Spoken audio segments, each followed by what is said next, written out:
નમસ્કાર વિદ્યાર્થી મિત્રો, લોજિકલ બ્રેન યુટ્યુબ ચેનલની અંદર હું ધરમ બિલડિયા આપનું હાર્દિક સ્વાગત કરું છું. મિત્રો, આજે આપણે સર્વનામ વિશે ચર્ચા કરીએ છીએ.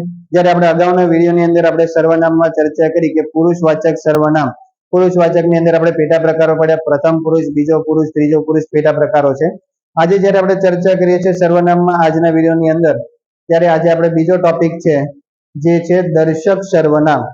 સૌથી પહેલા સર્વનામ સમજ્યા એટલે આપણે ખ્યાલ આવી જાય છે કે દર્શક એટલે શું.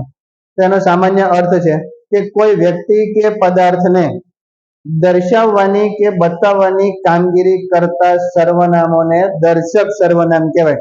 અથવા તો કોઈ વ્યક્તિ કે પદાર્થને આપણે કોઈ દર્શાવતા હોય, કોઈ નિર્દેશ કરતા હોય, તો એવા સર્વનામોને આપણે દર્શક સર્વનામ તરીકે ઓળખી શકીએ. જેમ કે અહીંયા એક શબ્દ છે ભાઈ, દર્શક એટલે બતાવનાર. કોઈ ક્રિયા થતી હોય તો આપણે એનો નિર્દેશ કરીએ કે આ, તે, પેલું, આ બધું નિર્દેશ કરતા શબ્દો વાપરીએ. તો મોટા ભાગે જો આવા શબ્દો વપરાય છે અથવા તો દર્શક કોઈ ક્રિયા દર્શાવી રહ્યા છીએ તો તેને આપણે દર્શક સર્વનામ તરીકે ઓળખી શકીએ. જેમ કે અહીંયા આપ્યું છે આ, એ, તે, પેલો, પેલી, પેલું વગેરે દર્શક સર્વનામો છે. આ દર્શક સર્વનામો એટલા માટે કે કોઈ પણ ક્રિયા કરો તો આવા શબ્દો દ્વારા આપણને પ્રતીતિ થાય અથવા તો કોઈ ક્રિયા થતી છે આપણે એને નિર્દેશ કરી શકીએ છીએ, માટે આપણે એને દર્શક સર્વનામ તરીકે ઓળખી શકીએ.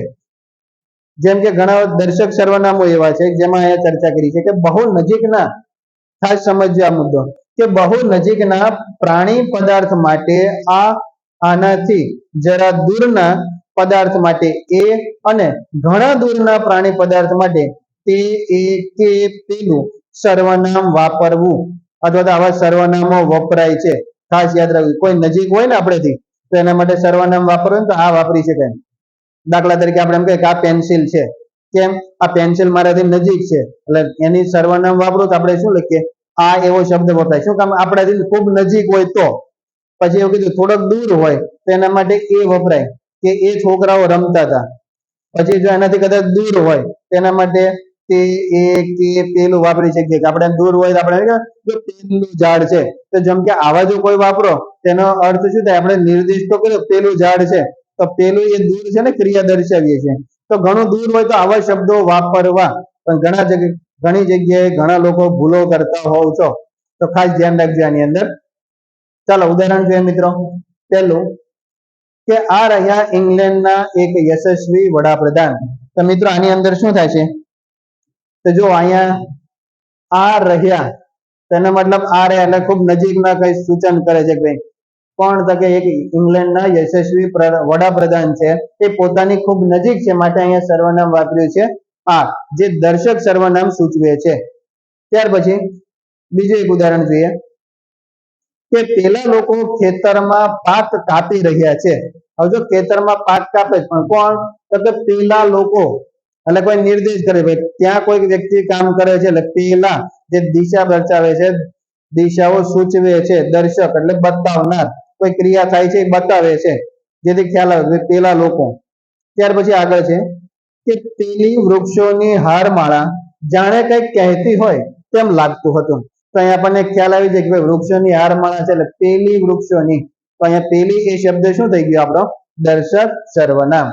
ચોથું ઉદાહરણ જોઈએ મિત્રો કે પેલો માણસ સીધો પાણીમાં ગરકાવ થઈ ગયો. હવે આપણને ખ્યાલ આવી જાય છે કે અહીંયા શું છે? પેલો એ અહીંયા સર્વનામ, દર્શક સર્વનામ છે. ત્યાર પછી આપણે પાંચમું ઉદાહરણ જોઈએ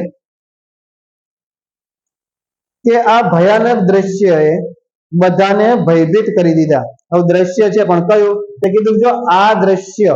તો અહીંયા આ એ શબ્દ વાપરે શાના માટે વપરાય છે? તો આપણે કહી શકીએ કે દર્શક સર્વનામ છે. અને ત્યાર પછી છઠ્ઠું અને સાતમું છે, જેમ આપણે જોઈએ કે તે વાર્તા બધા બાળકોને ખૂબ જ ગમી. તે વાર્તા, તો અહીંયા તે એ શું થઈ જાય છે? દર્શક સર્વનામ છે.